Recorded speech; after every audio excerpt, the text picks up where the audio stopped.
Il y a beaucoup de médicaments qui sont banalisés. C'est pour ça, des fois, j'utilise le terme de bonbon parce que les gens oublient le fait qu'on est quand même sur une molécule chimique, un médicament, et que tout médicament peut avoir des effets indésirables. Le médicament, il est fait pour être pris à tel moment, sur telle durée, chez telle personne. Dès qu'on sort de ces cases-là, on ne doit plus le prendre. AVS avec Philippe Robichon. AVS pour à votre santé, bonjour et bienvenue. J'ai le plaisir de retrouver notre doc aujourd'hui, le docteur Walid Mekedem. Bonjour doc. Bonjour Philippe, comment ça va ? Ça va, ça me fait plaisir de vous voir, ça sent le ramadan. C'est vrai, ça approche et puis à chaque fois il y a une petite ambiance ici, donc ça me fait plaisir de revenir. Voilà, j'espère que vous serez là pendant le mois du ramadan, doc. On verra, je ne promets rien. J'ai établi votre contrat. On verra. Validé par l'imam Abdelali Mamoun. Affaire à suivre. Vous êtes médecin généraliste et vous partagez vos connaissances sur votre chaîne YouTube qui maintenant porte votre nom. Exactement. Et vous cartonnez, doc. Dr Walid Mekedem sur YouTube. Au moment où on fait cette émission, on est à 130 000 abonnés, donc j'invite les auditeurs à s'abonner. S'ils sont intéressés en tout cas par le contenu médical. Voilà, beaucoup d'informations, mais vous explosez. Voilà. En espérant que ça continue. Ça fait plaisir, soyez pas modeste. Ça fait plaisir. Bien. Médicaments, la notice, c'est le sujet d'aujourd'hui. Nous allons parler des classes de médicaments les plus courantes, de leur intérêt, de leur fonctionnement et de leurs effets indésirables les plus fréquents, parce que les médicaments ne sont pas des bonbons, contrairement à ce que pensent les Français. Alors exactement, il y a beaucoup de médicaments très courants qui sont consommés alors qu'on devrait limiter justement leur consommation. Tout le monde ne sait pas forcément pourquoi, et je pense qu'on va revenir sur les médicaments en tout cas les plus fréquents et dire quand est-ce qu'il faut les prendre et quand est-ce qu'il faut les arrêter. Mais les médicaments, c'est pas des produits ordinaires. Parfois, l'effet de petites molécules est important sur votre organisme. Et peu de gens connaissent le mécanisme d'ailleurs de comment ces molécules agissent. Exactement, donc en fait, c'est pour ça qu'il y a beaucoup de médicaments qui sont banalisés. Et c'est pour ça, des fois, j'utilise le terme de bonbon parce que les gens pensent même plus, oublient le fait qu'on est quand même sur une molécule chimique, un médicament, et que tout médicament peut avoir des effets indésirables. Alors évidemment, l'idée de la vidéo, c'est pas de dire les médicaments c'est pas bien, mais c'est de dire que le médicament, il est fait pour être pris à tel moment, sur telle durée, chez telle personne. Et que dès qu'on sort de ces cases-là, on ne doit plus le prendre. Mais est-ce que ça veut dire qu'aujourd'hui, il y a des médicaments qui sont prescrits à la légère ? Alors, comment dire, c'est un peu compliqué de dire ça parce qu'il y a tellement de monde qui prend de médicaments, il y a tellement de prescriptions. Ça dépend, en fait, c'est du cas par cas. C'est difficile de répondre à cette question parce que d'un côté, on a le médecin qui prescrit et de l'autre côté, on a aussi le patient parfois qui demande. Et des fois, c'est l'addition des deux qui fait qu'on se retrouve avec des médicaments qui sont prolongés alors qu'on ne devrait pas forcément. Quand vous parlez de patients qui demandent, il vous arrive de voir des gens qui viennent avec leur petite liste de prescriptions ? Oui, je pense que tout médecin connaît cette situation. Le patient arrive avec une liste de médicaments en disant j'ai besoin de ça, j'ai besoin de ça, j'ai besoin de ça, j'ai besoin de ça. Donc quand en plus ce schéma se reproduit, et je vais pas vous mentir, ça se reproduit très souvent, parfois c'est difficile de faire le tri. Ça prend beaucoup d'énergie, c'est très chronophage, et puis on n'a pas envie d'être tout le temps non plus dans l'affrontement. C'est-à-dire il y a des personnes qui viennent, je veux ça. Comment vous faites dans cette situation, Philippe, quand en plus vous savez que cette situation elle se reproduit 4, 5, 6 fois dans la journée ? C'est compliqué, Ils viennent carrément et c'est eux qui demandent de la prescription. Franchement, j'ai des photos parce que des fois, j'arrive avec des listes vraiment qui ressemblent à la liste avec laquelle vous allez faire vos courses. Et du coup, des fois, c'est tellement que je prends une photo et voilà, j'envoie, je dis, vous avez vu, j'invente rien. Donc voilà, c'est vraiment des deux côtés. D'une part, il y a aussi le médecin, c'est vrai, c'est sa responsabilité, mais il y a aussi de l'autre côté le patient aussi à qui il faut donner une certaine éducation sur le sujet pour qu'il sache que c'est pas banal de prendre des médicaments, même si c'est juste, on verra, par exemple, un médicament pour l'estomac ou un antidouleur, tout simplement. Et puis il y a aussi les mésusages. Il y a des médicaments qui sont pris dans des indications qui ne sont pas les bonnes. Ça arrive aussi. Ça arrive aussi. Donc là, on pourrait parler de beaucoup de médicaments. On va revenir sur ceux qui sont en tout cas les plus fréquents. Mais effectivement, il y a des gens qui prennent des médicaments en pensant que ce serait utile pour ça. Mais en fait, c'est une erreur. Et du coup, forcément, c'est pas une bonne chose. Alors, on va commencer par ce qu'on appelle les antidouleurs, la famille des antidouleurs. Ils sont vendus sous quelle marque, Dr Mekedem ? Alors les antidouleurs, il faut savoir qu'il y a 3 paliers, donc 1, 2, 3, en fonction justement du niveau de votre douleur. Et du coup, il y en a énormément, des médicaments antidouleurs. Mais si on s'arrête sur une classe, on peut s'arrêter d'abord sur la première, la plus fréquente, la classe 1, avec, on va dire, la star, c'est le paracétamol. Donc le paracétamol, lui, il est vendu sous différentes marques, que ce soit Doliprane, Efferalgan, Dafalgan, et j'en passe. Et c'est vrai que c'est la même molécule. C'est pareil, ouais. C'est kiff-kiff. C'est juste que, bon, comme c'est un médicament ancien, au bout d'un moment, bon, le brevet, il passe dans différents laboratoires, tout le monde peut le fabriquer, ça marche très bien, tout le monde le fait, et chacun fait sa marque. Mais le médicament, enfin la molécule à l'intérieur, c'est pareil. C'est du paracétamol. Et ça, c'est très, très consommé. Alors, comment ça agit, d'ailleurs parce que c'est quand même très efficace, hein. C'est très efficace sur les douleurs légères à modérées et sur les états fébriles, quand vous sentez frissonnant, fiévreux, etc. Mécanisme, franchement, en tout cas au niveau de... Moi, je ne saurais pas vous l'expliquer. Je sais qu'il y a une part d'un peu de mystère, d'ailleurs, sur le mécanisme du paracétamol. Tout le monde ne saurait pas vraiment l'expliquer. Mais après, moi, je ne suis pas chimiste. Hein. Je sais que ça marche. Et que c'est efficace. Parce que tous ceux qui le prennent constatent que ça marche. Et c'est d'ailleurs pour ça qu'ils le prennent aussi régulièrement. Mais savoir sur quelle zone du corps ça agit, moi, ça me fascine. Exactement. Alors, il y a des médicaments pour lesquels, on va dire, les mécanismes d'action sont bien connus. Paracétamol, un peu différent. Mais en tout cas, effectivement... en tout cas, surtout, on se rend compte de l'efficacité quand on n'a pas l'habitude d'en prendre. Hein. C'est-à-dire quand on en prend vraiment très peu souvent, quand on commence à avoir un mal de tête, qu'on prend un Doliprane ou un Dafalgan, Efferalgan, et que dans la demi-heure ça passe, on dit waouh, quand même, c'est assez magique. Alors, quels sont les risques, finalement, de ces médicaments, de cette famille ? Alors, le paracétamol, on va dire qu'il y a 2 grands risques, et je vais revenir sur le premier, qui n'est pas forcément connu de tout le monde. C'est par rapport, par exemple, aux maux de tête. J'ai parlé de maux de tête, je dis on prend du paracétamol, ça soulage. C'est vrai, mais il y a des personnes qui ont souvent mal à la tête, très souvent mal à la tête pour X raisons. Et du coup, c'est ça qui nous intéresse. Mais du coup, les personnes qui ont des maux de tête répétés, et qui à chaque fois, justement, prennent du paracétamol en se disant franchement, ça marche, eh bien après, on peut avoir ce qu'on appelle des céphalées médicamenteuses. C'est-à-dire, en fait, des maux de tête entretenus par la prise de médicaments de manière chronique. Et ça, c'est quelque chose de fréquent.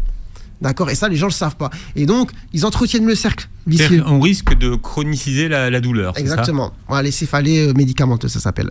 Exactement. Donc, ça, c'est quelque chose à savoir. Si vous avez souvent mal à la tête, et si par exemple, on parle ce qu'on appelle les céphalées de tension, c'est quand même les maux de tête les plus fréquents. La céphalée de tension, c'est typiquement, voilà, grosse journée, je suis fatigué, beaucoup de stress, je rentre à la maison, j'ai un mal de crâne. Ça, c'est la céphalée de tension. Bon, eh bien. En général, il faut quand même identifier un petit peu tous les éléments qui nous ont amenés à avoir ce mal de tête pour travailler là-dessus, plutôt que se dire chaque soir, je prends un paracétamol. Et du coup, en prenant chaque soir un paracétamol, on peut arriver à ce stade de céphalée médicamenteuse. Donc ça, c'est pour l'aspect peu connu, mais quand même qui est assez fréquent. Et après, celui qui est plus connu, mais qui est finalement... moins fréquent, paradoxalement. Oui, parce qu'il a été médiatisé aussi. Voilà, il a été très médiatisé, ouais. C'est le foie, en fait. Donc, paracétamol est métabolisé par le foie, donc en gros, digéré, etc.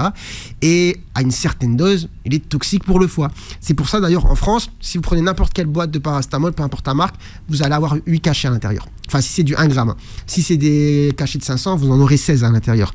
Parce que la dose maximale dans une boîte de paracétamol, c'est entre guillemets la dose au-dessus de laquelle ça devient létal. Ça peut vous tuer. Donc au moins, ils prennent la précaution dans le conditionnement de se dire, si quelqu'un un jour ne sait pas en fait, il se dit « Oh j'ai trop mal, franchement je vide la boîte », bon, certes ce sera pas, il peut se passer des choses, mais on n'est pas au-dessus de la dose létale. Et j'ai appris d'ailleurs que c'était pas le cas en Belgique et en Suisse, ils n'ont pas cette limite sur les conditionnements.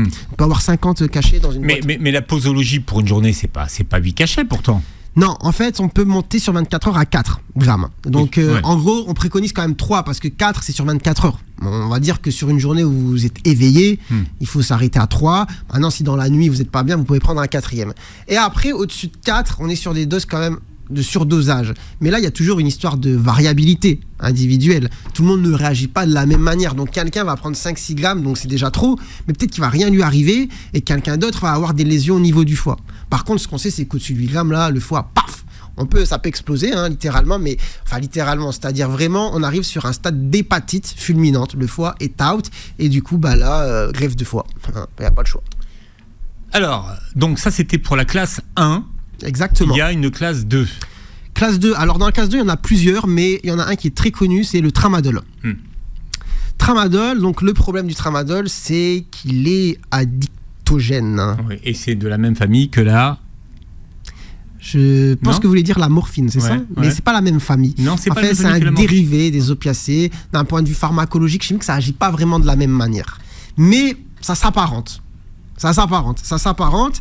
Et du coup, il y a ce côté addictogène, hein, donc on peut être addict au tramadol. Et ça, c'est la problématique, parce que des fois, le tramadol, il est instauré pour des douleurs. Et en fait, le tramadol, c'est utile, hein, parce que des fois, le paracétamol, ça vous soulagera pas. Hein. Alors, on le prescrit dans quelles indications, le tramadol? Je vous donne un exemple simple. Vous venez de vous faire opérer. Bon, vous avez des douleurs, vous n'allez pas les calmer avec juste du paracétamol. Pas forcément chez tout le monde, mais des fois, vous sortez d'une grosse opération, vous avez vraiment très mal. Bon, bah, faut bien vous donner quelque chose pour vous soulager. Et même si c'est de manière temporaire, faut donner quelque chose. Ça, c'est une indication, par exemple. Donc, on veut donner du tramadol. Mais en fait, le problème, c'est que dès l'initiation du traitement, faut dire aux gens, c'est pour une certaine durée. Parce que, pris de manière prolongée, vous pouvez être accro. Parce qu'en fait, comme c'est un dérivé des opiacés, il va donner aussi des sensations de bien-être. C'est-à-dire, au-delà de soulager la douleur, ça va vous faire un effet bien. Et du coup, j'ai déjà fait d'ailleurs une vidéo sur ma chaîne sur le tramadol. Il y a beaucoup de témoignages de personnes qui disent à un moment, je suis arrivé au stade où je prenais le tramadol juste pour me sentir bien et moins anxieux et soulagé, mais je le prenais pas pour les douleurs en fait. Et du coup, quand on arrive à ce stade, on est passé de l'autre côté. Et du coup, il faut le savoir. Le tramadol, moi-même, j'en prescris, je peux le prescrire, mais on dit, voilà, c'est vraiment pour les grosses douleurs.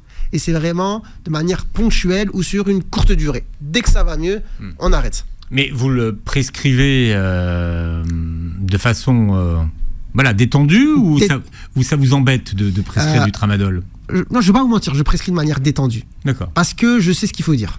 C'est-à-dire, il faut pas... Alors, vous dites quoi à quelqu'un à qui vous prescrivez du tramadol? C'est la première fois que j'entends ça. Hein. Alors, justement, le problème, par exemple, cette vidéo de tramadol a très bien marché, il y a eu beaucoup de commentaires, et les gens disaient, moi, quand on me l'a prescrit, on m'a rien dit.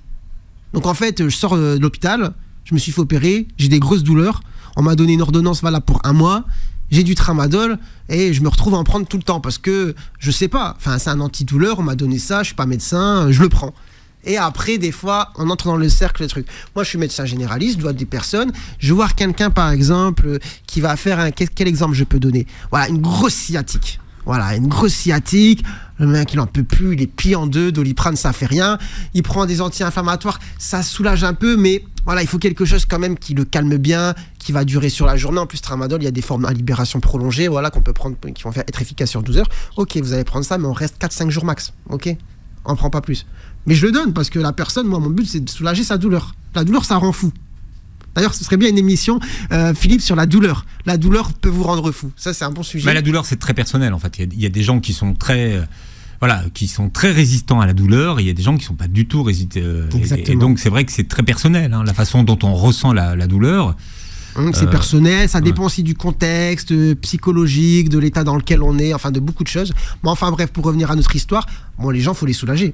Donc moi, je prescris de manière détendue un antalgique, un antidouleur adapté à la douleur, mais avec les précautions en disant attention, ça... Comme vous l'avez dit, c'est pas bonbon. Avec le docteur Walid Makedem qui est avec nous aujourd'hui, on parle des médicaments et de la notice, comment bien utiliser les médicaments et à bon usage et avec la bonne posologie. On parlait du tramadol tout à l'heure. Quelle est la bonne durée? À partir de quel moment on risque l'accoutumance? Alors, c'est une bonne question. Je n'aurai pas un chiffre à donner parce que ça va dépendre beaucoup des personnes. Mais en fait, ce qu'il faut savoir, c'est qu'à partir d'un moment, si on n'arrive pas à gérer la douleur avec une molécule, il faut se poser des questions. Pourquoi? Donc, et après, des fois, il faut adapter le traitement, des fois, il faut changer, des fois, il faut comprendre la cause, il faut soigner la cause. Mais voilà, il faut savoir que le tramadol, ça fait juste soulager la douleur, ça guérit rien. Donc, vous avez mal... Oui, ça soigne le symptôme, mais pas la cause. Bah voilà, donc on peut l'utiliser, il n'y a pas de problème. Il faut savoir que ça va soulager une douleur. Si on sait pourquoi on a mal, bon, c'est tout, il n'y a pas de problème. Hein. Tout à l'heure, je vous disais, vous vous êtes fait opérer, l'opération s'est bien passée, vous avez des douleurs post-opératoires, c'est tout à fait normal. Donc, pendant une semaine, si vous prenez du tramadol, il n'y a pas de souci. Maintenant, si vous avez mal 1 mois après, bon, il faut se poser des questions quand même. Donc voilà, c'est là-dessus. Donc en fait, l'histoire de timing, il n'y a pas de bonne réponse, c'est le contexte qui fait nous poser des questions. Est-ce qu'il faut quand même le continuer ou pas? Non, mais c'est 1 semaine, 2 semaines, 3 semaines, 1 mois. Enfin, 1 mois, c'est trop. Voilà, je vous dis, 1 mois, c'est trop. 1 semaine, ça me paraît tout à fait normal. Ouais. 1 semaine de tramadol, même allez. 2 semaines, ça commence à faire long quand même, je trouve. Hein. C'est pas normal de devoir prendre 2 semaines du tramadol. On va dire qu'au-delà d'1 semaine, c'est un peu limite. Hein. Troisième famille des antidouleurs, donc. Alors, c'est tout ce qui est morphinique en fait. D'accord, donc est-ce que c'est pas en vente libre de toute façon? Non, c'est pas en vente libre, c'est sur ordonnance sécurisée. Donc c'est des ordonnances à part pour pas qu'il y ait de trafic, etc. Alors parce que les médicaments dont on parle, dont on vient de parler, font l'objet de trafic. Alors tramadol, oui, maintenant. C'est assez nouveau d'ailleurs. Enfin non, c'est pas assez nouveau, mais c'est-à-dire que le tramadol, oui, il y a des gens qui, comme d'autres médicaments, je sais pas si on en parle tout de suite, mais il y a d'autres médicaments. Il y en a un qui est très à la mode dans les rues. Est-ce que je le cite maintenant? Ouais, allez-y. C'est la prégabaline. C'est aussi connu sous le nom de Lyrica. Alors ça fait fureur, entre guillemets, parce que ça... Prégabaline. Voilà, les gens le connaissent plus sous le nom de Lyrica. Shkoun. Vous connaissez pas? Ah non, pas du tout. Non. Je suis pas dans les rues, moi, Walid Mekadem. Je suis en bas de la campagne. D'accord, non, en fait, c'est un traitement utilisé normalement pour les douleurs neuropathiques. Donc les douleurs neuropathiques, qu'est-ce que c'est? C'est des douleurs qui se différencient du « ah j'ai mal, je me suis cogné » ou « ah j'ai mal à la tête ». Douleurs neuropathiques, souvent c'est des douleurs qui ont une caractéristique spécifique, genre fourmillement, brûlure, décharge, courant électrique, voilà, qui évoluent de manière chronique. Et souvent les douleurs neuropathiques, ça fait suite à des lésions nerveuses. Voilà, donc en gros, il faut retenir ça, douleur neuropathique, lésion d'un nerf à un niveau, et du coup des douleurs bizarres. Et pour soulager ce type de douleur, le Doliprane, le Feralgan, même Tramadol, ça marche pas forcément. Et du coup, il y a des classes de médicaments adaptés pour soulager ces douleurs. Parmi ces classes de médicaments, il y a la prégabaline. Sauf que en fait, c'est quoi? C'est la marque ou la molécule en fait? Prégabaline, c'est la molécule. C'est la molécule. Lyrica, c'est la marque. D'accord. La plus connue. Lyrica, c'est la marque. Au moins c'est clair. Voilà, prégabaline, la molécule, Lyrica, la marque. Et en fait, il faut savoir que c'est même pas en première intention qu'on le donne. Peut-être qu'avant c'était le cas, mais en tout cas maintenant, non, on le met même pas en première intention. Et ce médicament a un effet euphorisant. C'est-à-dire, à la fois, il soulage votre douleur, mais voilà, c'est un peu comme le tramadol dans le sens, il vous met bien, entre guillemets. Et il y a les gens qui le vendent dans la rue, qui le consomment, ils l'utilisent à ce but-là. Et d'ailleurs, il faut savoir qu'il est utilisé dans la douleur neuropathique, mais aussi certaines fois dans les troubles anxieux généralisés. Donc c'est aussi un médicament utilisé en psychiatrie, mais pareil, pas en première intention. Donc vous doutez bien, si on l'utilise dans le trouble anxieux généralisé, il a cet effet. On sait qu'il a cet effet où il va vous détendre, vous soulager, vous mettre bien. Donc voilà, c'est pour ça qu'il a été détourné et c'est devenu un stupéfiant en fait. Donc il y a un mauvais usage, les gens l'achètent comme ça. Et moi j'ai vu des patients qui sont accros à la prégabaline. Enfin, accros, c'est peut-être pas le bon terme, addicts. Et du coup, après, pareil, j'ai fait une vidéo sur le sujet et en commentaire, j'ai des témoignages de gens qui disent je suis tombé dedans quoi en fait.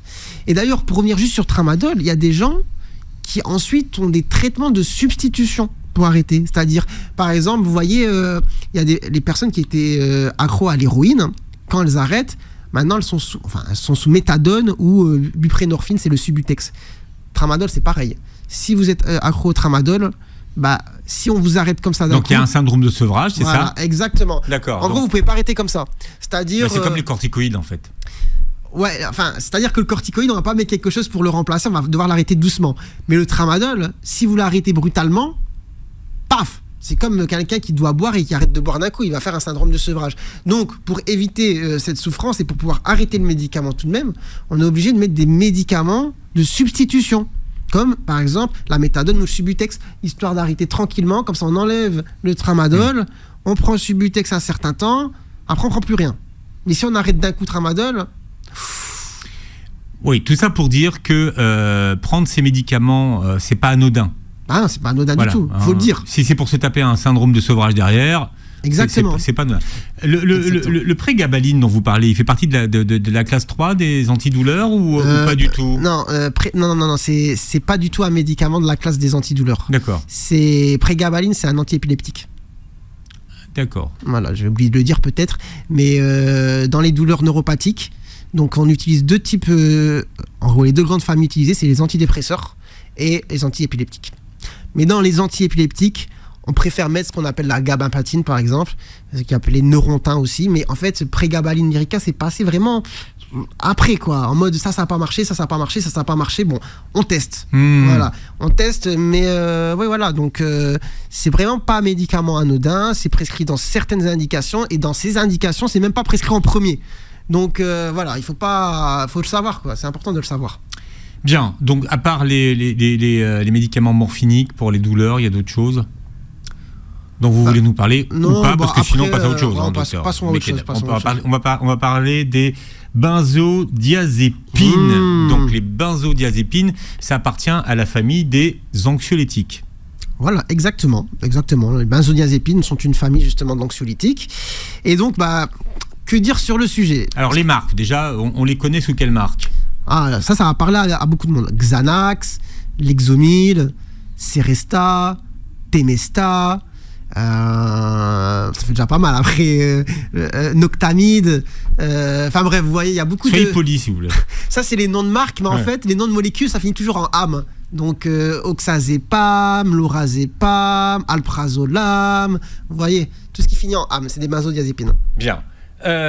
Alors, on les prescrit donc. Alors, attention à ne pas confondre avec antidépresseurs. C'est pas la même chose. Donc ça, c'est important de préciser aux gens que les anxiolytiques c'est pas la même famille. Exactement. En gros, pour faire le comparatif, l'anxiolytique, c'est le paracétamol de l'angoisse. Voilà, de l'anxiété. C'est-à-dire, c'est un effet immédiat.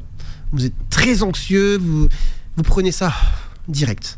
Ça agit tout de suite, c'est ça? Ça agit tout de suite. Ah ouais. Ça agit tout de suite. Et donc, des fois, pour passer un certain cap, une certaine situation, un certain moment de vie, on peut avoir besoin de ça de manière très courte. C'est-à-dire, si je prends l'exemple pour revenir de la dépression, si vous faites une dépression bien avérée, que vous êtes très angoissé, très anxieux, que vous avez du mal à dormir, le temps que l'antidépresseur, qui lui va être le traitement de fond que vous allez prendre pendant longtemps, c'est fait, faut bien vous donner un genre de paracétamol de l'angoisse. C'est-à-dire qu'en fait, l'antidépresseur, il va mettre du temps pour agir. Exactement. C'est ça. C'est quoi? C'est 20 jours? C'est combien? C'est à peu près ça, 3 semaines.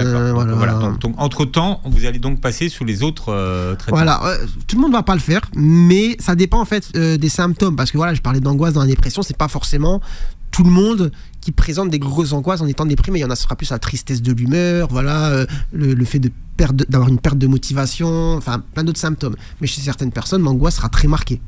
Voilà, et l'angoisse peut générer aussi les insomnies. Et qui dit je dors pas bien, dit je vais pas être bien. Donc au bout d'un moment, on se dit faut faire un petit quelque chose. Donc oui, on peut prescrire des anxiolytiques sur une courte durée. Et ça, c'est comme les autres médicaments que j'ai cités tout à l'heure, ça c'est très très addictogène. En fait, sur le cerveau, ça agit un peu comme l'alcool. Voilà, c'est un peu ces mêmes récepteurs, on va dire. Donc, alcool, anxiolytique, effet immédiat, apaisement, anxiolyse. Donc, il y en a, ils vont chercher la bouteille d'alcool pour chercher l'effet du Xanax, en fait. Il y en a, ils vont prendre le Xanax, et il y en a, ils vont mélanger les deux. Alcool et Xanax. Pas bon, hein. Ça... Non, mais là, on est en train de parler de classes de médicaments qui sont très prescrites, hein. Ouais, exactement. C'est pas du tout marginal. C'est pas non, en France, on est des champions, hein, des anxiolytiques.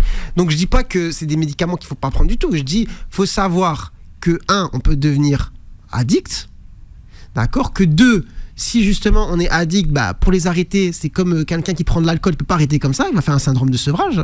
Et 3, que on peut le prendre quand vraiment justement il y a indication, grosse angoisse, anxiété, moment de vie difficile, sur une courte durée, avec des faibles doses, en sachant de base à l'initiation du traitement qu'il faut penser déjà à quand est-ce qu'on va l'arrêter. Et alors, comment. Quelle est la bonne utilisation finalement? Bonne utilisation, donc courte durée, voilà, faible posologie, savoir d'emblée à l'initiation pendant combien de temps on va le prendre. D'accord. Et 4, mettre du coup en œuvre les choses de manière parallèle pour, on va dire, faire que la situation du moment aille mieux. Si c'est une dépression, il faut un traitement pour la dépression, il faut toute la psychothérapie, tout le changement d'environnement autour qui va avec. Mais il faut traiter le fond du problème, la cause. Mais ce qu'il faut savoir, c'est que comme je parlais de douleur, il y a des gens, on ne peut pas les laisser en souffrance non plus. Au bout d'un moment, ça cherche, c'est vrai, à soigner uniquement un symptôme, pas la cause. Je suis tout à fait d'accord. Mais des fois, le symptôme, ils peuvent pourrir la vie, quoi, hein, je veux dire. Donc il faut soulager aussi les symptômes, mais il faut avoir ça en tête. Donc voilà, je dis pas non médicaments, je dis oui, mais bien respecter, attention justement avec l'âge. L'âge, parce que du coup avec l'âge ça peut avoir des effets plus graves, comme par exemple les chutes. Voilà, une personne âgée, vous lui mettez une benzo, il y a la risque de chute, personne âgée, fragile, ostéoporose, fracture du poil du fémur. Voilà, après c'est des cascades, hein. Donc mais si ça arrive chez les personnes âgées, j'imagine que ça arrive de la même façon chez les personnes un peu plus jeunes. Non, mais chez les jeunes, ça va être d'autres usages. Par exemple, ça va être le mélange, comme j'ai dit, alcool-médicament. C'est pas bon du tout. Hein. Ça vous fait des amnésies, vous oubliez tout, blackout. Donc vraiment, c'est pas bon, c'est dangereux. Donc le secret, c'est de se limiter dans la durée, c'est ça? Voilà, se limiter dans la durée, savoir vraiment pourquoi on le prend, savoir justement les effets indésirables que ça peut générer, savoir, comme je l'ai dit, combien de temps ça va durer, comment on va l'arrêter, prévoir un schéma pour l'arrêt, un schéma progressif, et puis voilà, et être surtout accompagné. Voilà, on fait pas d'automédication avec ce genre de médicaments. Oui, mais là encore, j'imagine qu'il y a des gens qui viennent chez leur médecin et qui disent: est-ce que vous pouvez me... Oui, oui. Je veux mon Xanax, je veux mon... Exactement. J'ai l'habitude. Vous inquiétez pas, j'ai l'habitude. Après, vous voyez, là, je prends du temps pour vous expliquer ça. Franchement, c'est difficile, quand le schéma se répète. Mais c'est pour ça que c'est bien de faire ce genre de contenu, de vidéo. Il faut que le message y passe. C'est pas un médicament qu'on doit prendre tout le temps. En plus, vous allez avancer en âge, vous allez avoir des problèmes de mémoire, etc. Enfin, comme j'ai dit, il y a des risques de chute. Donc, Encore une fois, il y a des effets à le prendre de façon prolongée. C'est ça qu'il faut comprendre. Exactement. C'est pas anodin, ça non plus. Il y a toujours des effets secondaires dans les médicaments. Alors, on en parle peu. Mais il y a, je sais pas s'il y en a toujours, mais il y en a souvent des effets secondaires. En fait, c'est toujours possible. C'est-à-dire, après, on connaît tous. Nous, on a tous déjà testé certains médicaments. Bon, on a parfois uniquement l'effet positif. L'effet indésirable, en fait, souvent, il vient d'un mésusage. D'accord ? C'est pas le médicament le problème. Le problème, c'est l'utilisation. Avec le docteur Walid Mekedem. Alors, vous le retrouvez sur la chaîne qui porte son nom désormais. On l'a connu, c'était à Vicenne. Maintenant, voilà. Il s'est réapproprié son identité. J'étais pas médecin quand Avicenne en fait est né, quand j'ai fait ma chaîne à Avicenne. Maintenant que ça fait 3 ans. Vous étiez étudiant en médecine? Oui, mais moi j'avais pas le titre de docteur, donc au bout d'un moment je me suis dit c'est bon, on va changer quand même de nom et puis on va mettre le sien, docteur Walid Mekedem. Et la rumeur dit que vous allez vous installer dans un cabinet luxueux à Paris. On va laisser courir la rumeur pour l'instant. Je vous donnerai l'adresse. Et le 06 du docteur Mekedem, si vous cherchez un médecin traitant, parce que je sais qu'à Paris, c'est tellement la galère de trouver des médecins traitants. C'est pas facile. Voilà, il faut, si vous voulez un médecin... Changeons de sujet, parlons médicaments. Ok. Avant de revenir sur l'oméprazole, je voudrais qu'on termine sur les antidépresseurs. Okay. Fondamentalement, c'est quoi la différence entre un anxiolytique et un antidépresseur ? Alors, comme je disais, l'anxiolytique, c'est un peu un effet immédiat sur l'angoisse uniquement, l'anxiété, pour aussi faciliter un peu à dormir. Mais l'antidépresseur, lui, il va vraiment agir sur la maladie de la dépression. Et la dépression, c'est un ensemble de symptômes. C'est pas que les angoisses. C'est, comme je disais, tristesse de l'humeur, perte de la libido, perte d'appétit, envie de dormir tout le temps, plus de motivation.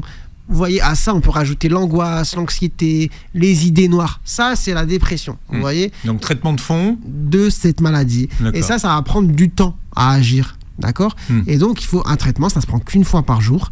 Et ça se prend sur la durée. Si on fait une vraie dépression, il faut savoir, pour le coup, c'est au moins 6 mois en général de traitement. Mais est-ce qu'il y a des risques d'accoutumance ou pas ? Non, pas pour les antidépresseurs. Antidépresseurs, vous le prenez une fois par jour, tout doucement, j'espère que ça va aller mieux, la dépression disparaît, et tout doucement, on arrête le traitement de manière progressive, voilà. En plus, ça rassure les gens, et c'est ce qu'il faut faire de toute manière, mais on l'arrête de manière progressive, et puis basta. Vraiment, celui qui donne les accoutumances, c'est l'anxiolytique. Bien. Alors, l'oméprazole, alors c'est une star, c'est la molécule, oméprazole d'ailleurs. Exactement, oméprazole, pantoprazole, esoméprazole, lanzoprazole, les gens connaissent, ça finit en zole. Mais pas à confondre parce qu'il y a quand même des antimycoses qui finissent en ol, mais bon, en général, quand les gens entendent un médicament qui finit par ol, c'est souvent un médicament pour l'estomac. Et donc ça appartient à quelle famille ? Alors, c'est ce qu'on appelle des IPP, donc inhibiteurs de la pompe à protons. Shkoun. La pompe à protons. La pompe à protons. Du coup, proton, en chimie, c'est H+, et du coup, pour faire simple, au niveau de l'estomac, voilà, vous allez avoir des cellules qui vont sécréter ce proton, qui va se mélanger au chlore, ça fait de l'acide chlorhydrique, ça donne l'acide dans l'estomac. On arrête ça, on inhibe la pompe à protons, on calme les acides, on calme l'acidité. Donc c'est pour les gens qui ont des remontées acides, en fait. Voilà, enfin, pas que, mais donc pour les gens qui ont des reflux, effectivement. Les RGO, ce qu'on appelle les RGO, donc reflux acide, brûlure de l'estomac, remontée, régurgitation qui vont avec. Mais du coup, ça soigne aussi l'ulcère, d'accord ? On va soigner, ça fait partie du traitement de l'ulcère et de l'œsophagite. L'œsophagite, donc inflammation, ulcération au niveau aussi de l'œsophage. Donc c'est le traitement et ça fait partie aussi quand on va par exemple avoir une bactérie dans l'estomac qui s'appelle Helicobacter pylori, qui va favoriser aussi beaucoup la sécrétion d'acide. Dans le traitement, on a des traitements antibiotiques et on a l'antiacide. Voilà un petit peu pourquoi on va l'utiliser. Bon, alors quel est le problème avec les IPP ?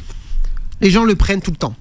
Enfin, les gens, désolé, je regarde la vidéo. C'est-à-dire, c'est vraiment un médicament, voilà, et banalisé. On se dit, ouais, c'est un médicament pour l'estomac, j'ai de l'acidité. Et donc, je le prends tout le temps parce que si je le prends pas, j'ai des reflux. Non. Ils reviennent pas quand on arrête les IPP ? Comment ça, ils reviennent pas ? C'est-à-dire que les reflux. Ouais. Non, bah justement. Quand on arrête les IPP, ouais. Ils reviennent pas ? Alors, en fait, ça peut arriver à tout le monde d'avoir, de manière temporaire, des remontées acides, des brûlures d'estomac. Pour X raisons. Et c'est vrai que des fois, on peut être amené à prendre ce genre de traitement de 3 semaines. Ah, ça va mieux à faire classer. Maintenant, si vous avez tout le temps des remontées acides, c'est qu'il y a un problème. D'accord ? Donc, peut être ce problème ? Peut-être une hernie hiatale. Voilà. Le surpoids. Vous mangez trop. Vous mangez trop et vous mangez juste avant d'aller dormir. Vous consommez certains aliments. Vous buvez beaucoup de café. Vous buvez beaucoup d'alcool. Il y a des causes au reflux acide. D'accord ? Et donc, on en revient, j'ai fait une vidéo sur le sujet, comment un peu traiter les reflux acides, parce que voilà, derrière ce reflux, en général, il y a un problème. Maintenant, si le reflux arrive une fois de temps en temps, bon, ça peut arriver à n'importe qui sans qu'il y ait un gros problème. On peut être amené à donner ce médicament, ok, tant mieux, ça marche bien, pas trop de soucis quand on le prend sur une courte durée, ok. Maintenant, les personnes qui vous disent, ça fait 3 ans que je prends de l'oméprazole, et si je le prends pas, ça va pas, non, je suis pas d'accord. Risque d'accoutumance ou pas sur l'oméprazole ? C'est pas une accoutumance. C'est du mésusage ? Ouais, c'est pas une accoutumance dans le sens je fais un syndrome de sevrage, je vais convulser, je vais tomber par terre. Non, on n'est pas sur un médicament comme le tramadol, etc. Mais on va avoir des effets indésirables liés à la prise au long cours d'un traitement qui est censé être pris max 2 mois. Donc vous allez avoir. Est-ce que je cite les effets indésirables ? Allez-y. Bon, en fait, déjà, la base, c'est qu'on va avoir des problèmes d'absorption. Ça agit sur l'estomac. L'estomac, il est fait naturellement pour avoir un certain pH, une certaine acidité. Ça marche comme ça. D'accord ? Si vous enlevez ça, bon, le premier organe qui rencontre vos aliments, déjà, il y a un problème. Donc, vous pouvez avoir une malabsorption de certains minéraux, certaines vitamines, par exemple la vitamine B12. Et là, après, bon, je ne vais pas entrer dans le détail de la conséquence de chaque manque de vitamines, mais bon, c'est un problème, malabsorption. Parce qu'on a supprimé l'acidité. Exactement. C'est ça. Ouais. Voilà, exactement. On va avoir supprimé l'acidité. Après, le fait de supprimer l'acidité, ça peut favoriser l'apparition de certains germes, donc certaines infections. Voilà, donc ça aussi, il faut le savoir. Et puis, quand on a d'ailleurs de l'acidité, on inhale des fois. Il y a des gens qui font du reflux, ils inhalent. Donc voilà, j'ai lu certains papiers et études qui disaient que ça pouvait favoriser même des infections pulmonaires parce qu'en fait, vous avez l'acidité qui diminue, ça favorise l'apparition de certains germes, vous dormez la nuit, vous inhalez, paf, infection. Après, il y a des études qui parlent aussi du fait que ça peut, avec le long terme, favoriser l'ostéoporose. D'autres qui vont parler aussi du déclin cognitif. Donc il y a quand même pas mal de choses. Le numéro 1, c'est quand même la malabsorption. Après, j'ai oublié quelque chose de très important, c'est l'interaction médicamenteuse. Si vous avez de base de traitement, par exemple traitement classique de la thyroïde, vous avez un problème de thyroïde, là pour le coup vous avez besoin de votre traitement, sinon c'est la catastrophe. Ça c'est un traitement au long cours, point. Si vous prenez tout le temps oméprazole, peut-être que voilà, vous allez avoir une efficacité de votre traitement de la thyroïde.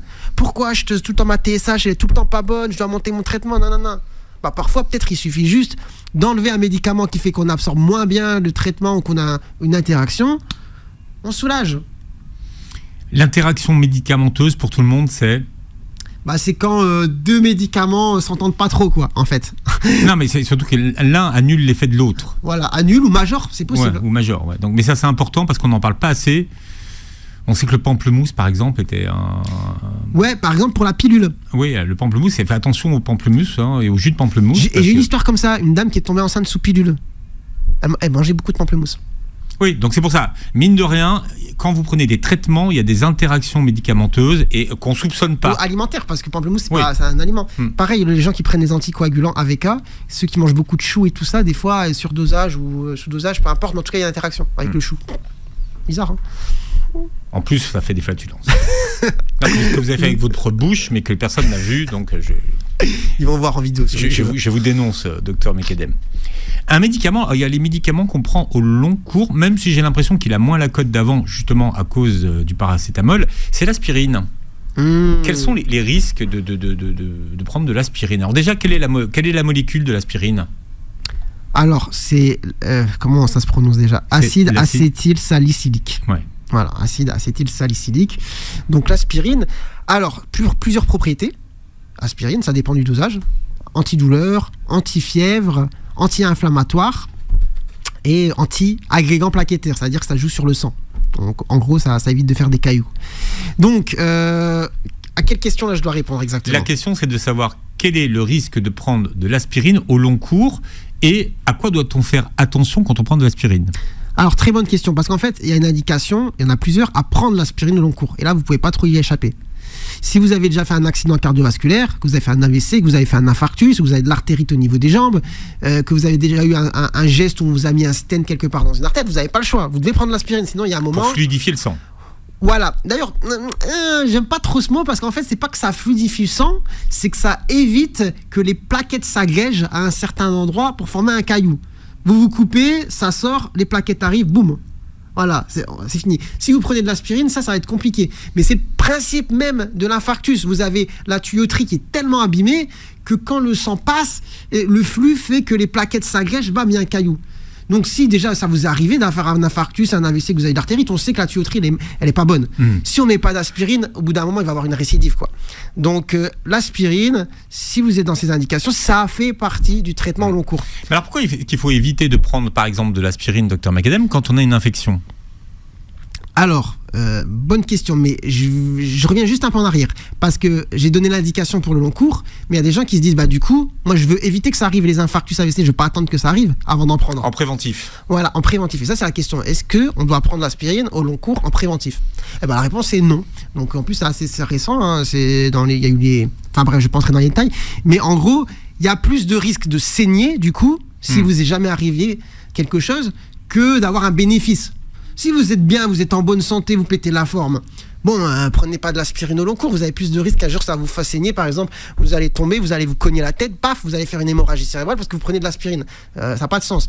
Par contre, oui, vous avez fait un AVC, un infarctus, vous n'avez pas le choix. Voilà.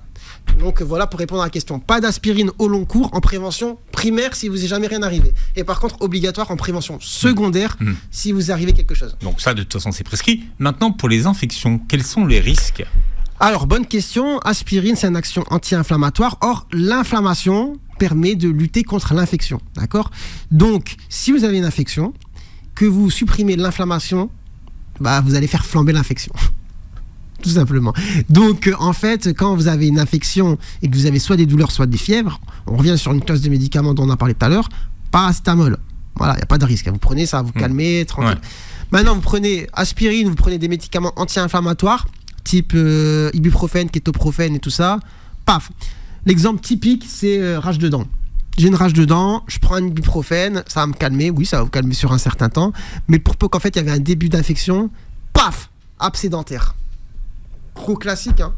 Ah, gros classique. Les abcès en général, c'est le truc le plus fréquent qui flambe quand les gens prennent des anti-inflammatoires. Ils ont mal quelque part, ils prennent un ibuprofène, ils finissent avec un abcès énorme. Justement, je voulais qu'on termine avec les anti-inflammatoires. Non, je voulais qu'on termine avec les corticoïdes. Ok. Voilà. J'ai appris quelque chose en regardant une de vos vidéos sur votre chaîne YouTube, Dr Macadam. Abonnez-vous. C'est que le... c'est bien. C'est bien je fais de la pub. Non, c'est bien, vous avez raison. Sur ma chaîne, je me fais de la pub pour avec la petite cloche. C'est que les corticoïdes déréglaient le diabète. Oui, bien sûr. Bah, le cortisol, nous on sécrète du cortisol et ça a une action hyperglycémiante, d'accord ? Donc si vous prenez des corticoïdes, c'est du cortisol, enfin ça vient de l'extérieur, mais vous allez monter votre glycémie. Donc si vous êtes diabétique et vous avez un traitement corticoïde, faut savoir que ça va dérégler votre diabète, c'est sûr. Donc il faut le savoir, donc il faut faire attention à ce que vous mangez, il faut surveiller vos dextros, il faut ajuster vos insulines si vous prenez de l'insuline, mais il faut le savoir. Après il y a des gens, voilà, pour certaines indications, les corticoïdes, donc il n'y a pas le choix. Mais si vous êtes diabétique, surveillez bien votre diabète. D'accord. Donc les corticoïdes, c'est pourquoi ? C'est pour cortisol, cortisone, cortisol. Mais en fait, nous, la molécule apparentée aux corticoïdes qu'on fabrique, c'est le cortisol. D'accord. C'est fabriqué par nos surrénales, c'est un truc, c'est une genre de pyramide au-dessus des reins. Ils fonctionnent comment les corticoïdes ? C'est pareil, ça agit sur les hormones, En fait non, c'est un anti-inflammatoire, mais qu'on dit stéroïdien en fait. C'est compliqué, ça rentre dans la cellule, etc. Enfin, on va pas entrer dans les processus chimiques et pharmacologiques, mais ça marche trop bien.